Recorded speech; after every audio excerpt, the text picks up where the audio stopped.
At ayan mga ka-crypto, pag-uusapan naman po natin dito ang pinakabagong pahayag mula sa isa sa mga kilalang personalidad sa industriya. At ang yan po ay ang co-founder ng ECA na si Dom Kwok. Yan po, nakikita po natin dito kung saan ay nag-post po itong si Kwok sa social media o platform na X, kung saan ay sinabi niya dito na ang tinatawag niyang the most hated rally is about to begin para po kay XRP. Matapos po ang isa sa pinakamalakas na pag-akyat ng presyo sa mga nakaraang taon.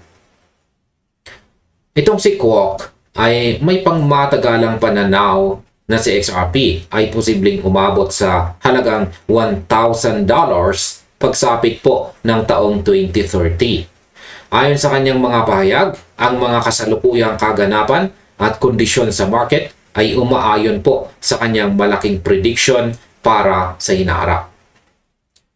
Ngayon, ang para sa akin, ang terminong ginamit na most hated rally ay napakaangkop dahil sa kasaysayan po ng asset kung saan maraming nagdududa sa gitna ng mabilis na pagtaas ng presyo. Ang ganitong uri ng galaw ay kadalasang kumukuha ng atensyon ng mga investors dahil po sa bilis ng pagbabago ng sitwasyon sa loob lamang ng maikling panahon. Ngayon ay paano ba sumipa ang presyo ng XRP mula sa dolyar patungong mas mataas na price levels?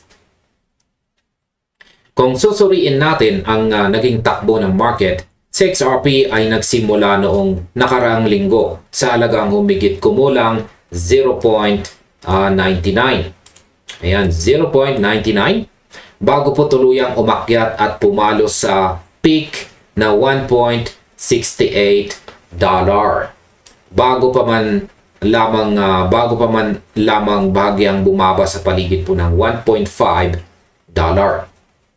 Ang asset ay tumaas po ng mahigit 50% sa loob lamang ng wala pang 2 araw na patunay po ng tindi ng interes ng mga trader. Maraming magkakaibang kaganapan ang nagtulak sa malaking pagbabagong ito sa loob ng maikling panahon. Isa po sa mga pangunahing nagtulak dito ay ang announcement ng US Treasury na doblehin ang kanilang long bond buybacks na hindi po bababa sa $4 billion kada operasyon simula po sa September 9. Ang announcement na ito ay nagdulot po ng $3 billion na liquidations sa mga short positions sa buong crypto market at nagtulak kay Bitcoin upang lumampas sa $72,000 na siya pong nagdala rin ng positibong lakas o enerhiya sa buong industriya. Sa aking opinyon, ang ganitong kalaking paggalaw ay hindi po basta-basta nangyayari nang walang malalim na pundasyon sa macroeconomics. Ang pagpasok ng mga patakaran mula sa gobyerno ay nagbibigay po ng bagong direksyon na paborable sa paglago ng mga digital asset ngayong taong ito. Ngayon, paano naman po nakaapekto ang mga bagong regulasyon sa White House? Bukod po sa mga hakbang sa finance, ang mga pagbabago sa regulasyon ay nagdagdag din ng matinding sigla sa market.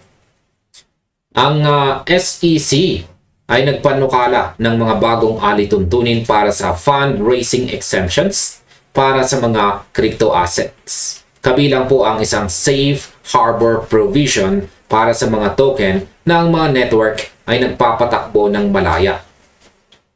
Kasunod nito ay nagdaos din si Pangulong Trump ng isang summit sa White House kasama sina SEC Chairman Paul Atkins, CFTC Chairman Michael Saylor, Ripple CEO Brad Garlinghouse, at Coinbase CEO Brian Armstrong. Kinumpirma po ni Garlinghouse na ang administrasyon, ang SEC at ang CFTC ay ganap ng nagkakaisa pagdating sa patakaran sa crypto. Bukod pa rito, nangako po ang CFTC na isusulong ang mga formal na patakaran sa market sa ilalim ng kanilang kasalukuyang kapangyarihan, kahit ano pa ang mangyari sa pagpasa ng Clarity Act sa Senado. Ngayon, ang para po sa akin, ang pagtutulungan ito ng mga pangunahing leader at regulator ay nag-aalis ng pangamba sa mga investors.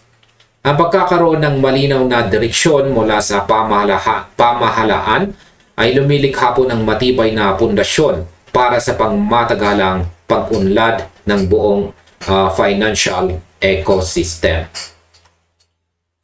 Ngayon ay pag-usapan naman po natin dito kung ano ang reaksyon ng community at ano ang inaasahan sa hinaharap.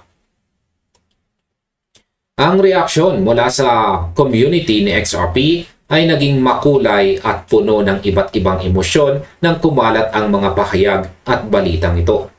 May mga nagtanong kung kailan ba talaga darating ang inaabangang rally, habang ang iba naman ay nagpahayag ng pasasalamat sa mga ugnayan at koneksyon na nagbubukas ng mga bagong oportunidad. Mayroon ding mga nagbiro na kailangang mauna munang umalis ang mga nagbebenta o sellers ng maliliit na halaga bago tuluyang sumipa ang presyo ng husto. Ang magandang balita ay ang bawat isa sa mga catalyst na ito ay nananatiling aktibo at nagpapatuloy. Ang buyback program ng Treasury ay magsisimula na sa September. Ang safe harbor proposal ng SEC ay patuloy po na dumadaan sa proseso. At ang timeline ng CFTC ay lumalagpas pa sa kasalukuyang buwan. At ayan mga ka-crypto, sa kabuuan, naniniwala ako na ang mga ito ay hindi lamang mga panandaliang kaganapan, kundi mga pangmatagalang pagbabago sa paraan ng pagtingin ng mga regulator sa US sa mga digital assets.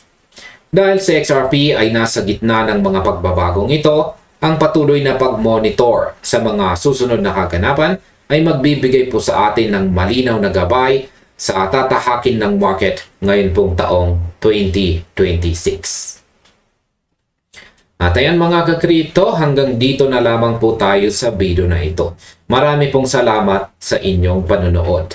At kung nagustuhan po ninyo ang panunood sa video na ito, maaaring panoorin na rin po ninyo sunod ang recommended na video natin dito.